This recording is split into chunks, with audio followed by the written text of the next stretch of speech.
नमः शिवाय। हर हर महादेव। आप सभी का हमारे चैनल पुष्पा भक्ति कथा में हार्दिक स्वागत है। आइए भगवान भोलेनाथ की असीम कृपा से आज श्रावण मास की पावन कथा का श्रवण करते हैं। श्रद्धा और विश्वास के साथ पूरी कथा अंत तक अवश्य सुने। अब कथा प्रारंभ करते हैं। श्रावण मास में त्रयोदशी चतुर्दशी को किए जाने वाले कृत्यों का वर्णन। ईश्वर बोले, हे संत कुमार, अब मैं आपके समक्ष त्रयोदशी तिथि तथा कृत्य कहता हूँ। इस दिन 16 उपचारों से कामदेव का पूजन करना चाहिए। अशोक, मालती पुष्प, देवताओं का प्रिय कमल, कौसुंभ तथा बकुल पुष्प और अन्य प्रकार के भी सुगंधित पुष्पों, रक्त, अक्षत, पीले चंदन, शुभ सुगंधित द्रव्यों तथा पुष्टि प्रदान करने वाले तथा तेज की वृद्धि करने वाले अन्य पदार्थों से पूजन करना चाहिए। नैवेद्य और मुख्य के लिए रोचक तांबूल अर्पित करना चाहिए। तांबूल में चिकनी उत्तम सुपारी, खेर, चूना, जावंत्री, जायफल, लवंग, इलायची, नारिकेल बीजों के छोटे टुकड़े, सोने तथा चांदी के पात्र, कपूर और केसर, इन पदार्थों को मिलाना चाहिए।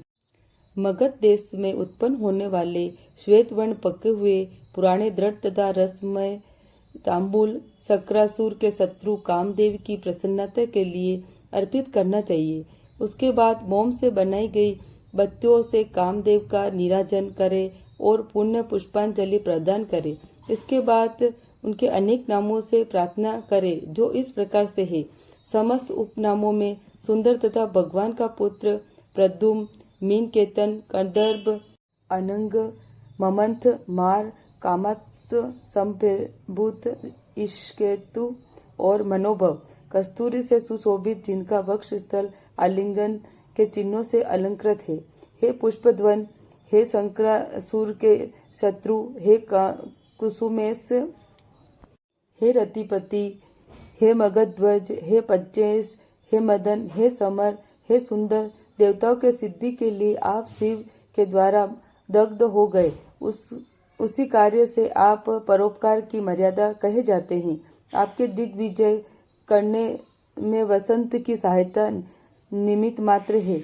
इंद्र दिन रात आपका मनोरथ करने में लगे रहते हैं, क्योंकि आपने पद से च्युत होने की शंका में वे तपस्वियों से भयभीत रहते हैं।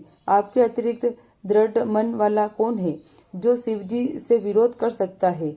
पर ब्रह्मानंद के समान आनंद देने वाला आपके अतिरिक्त दूसरा कौन है? तथा महामोह की सेनाओं में आपके समान तेजस्वी कौन है?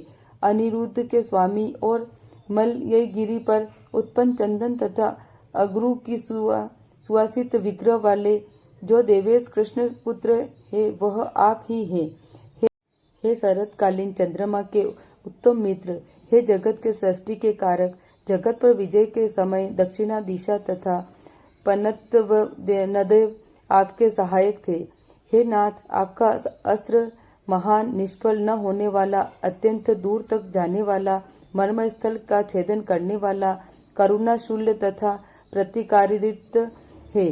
सुना गया है कि वह अत्यंत कोमल होते हुए भी महान शोध करने वाला और अपने तुल्य पदार्थ को भी दर्शन मात्र से ही सुभित करने वाला है। जगत पर विजय करने में सहायक होने से प्रवृत्ति ही आपका मुख्य अलंकार है। हे विभो, आपने सभी श्रेष्ठ देवताओं को उपास के योग्य बना दिया है, क्योंकि ब्रह्मा जी अपनी पुत्री में कामसक्त हो गए, विष्णु जी वृंदा के अनुरक्त कहे गए हैं और शिव जी पर स्त्री के कारण अदृश्य हो गए हैं। हे मानंद, यह वर्णन मैंने मुख्य रूप से किया है। अधिक कहने से क्या लाभ? इस लोक में अपने वश में रहने वाले ब्राह्मण विरले हैं, अतः भगवान इस की गई पूजा से आप प्रसन्न हो।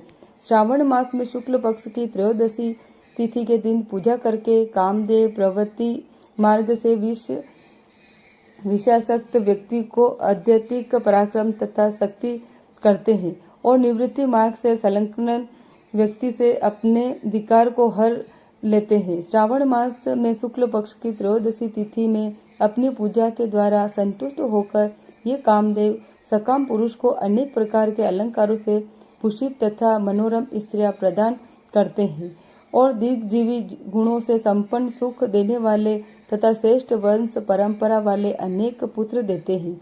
हे मानद, त्रयोदशी तिथि का जो शुभ कृत्य है उसे मैंने कह दिया। अब चतुर्थी तिथि में जो करना चाहिए उसे सुनिए। अष्टमी को देवी का पवित्रारोपण करने को मैंने आपसे कहा है। वह यदि उस दिन न किया गया हो तो चतुर्थी तिथि के दिन पवित्रक धारण कराए और चतुर्थी तिथि को त्रिनेत्र शिव को पवित्रक अर्पण करना चाहिए।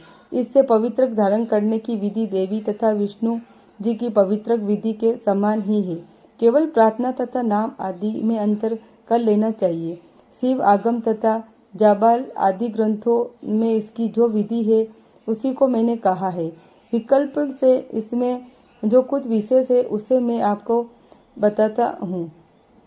11 अथवा 48 अथवा 50 तारों का समान ग्रंथि का समान अंतराल वाला पवित्रक बनाना चाहिए। पवित्रक 12 अंगुल प्रमाण के 8 अंगुल प्रमाण के 4 अंगुल के अथवा पूजित शिवलिंग के विस्तार के प्रभाव वाले बनाकर शिवजी की प्रसन्नता के लिए अर्पण कर देना चाहिए। विधि पहले बताई गई है। फल आदि पहले कहे जा चुके हैं। जो इस व्रत को करता है वह कैलाश लोक प्राप्त करता है। हे वत्स, मैंने यह सब आपसे कर दिया है। अब आप इसे क्या सुनना चाहते हैं? ओम नमः शिवाय। हर हर महादेव। इस प्रकार श्री स्कंद पुराण के अंतर्गत ईश्वर सनत कुमार संवाद में श्रावण मास महात्म्य में त्रयोदशी चतुर्दशी कर्तव्य कथन नामक 20वां अध्याय पूर्ण हुआ। अगर आपको मेरी कथा पसंद आई हो तो अपने परिवार तथा मित्रों के साथ अवश्य साझा करें। भगवान भोलेनाथ आप सभी पर अपनी कृपा बनाए रखे। हर हर महादेव। ओम नमः शिवाय।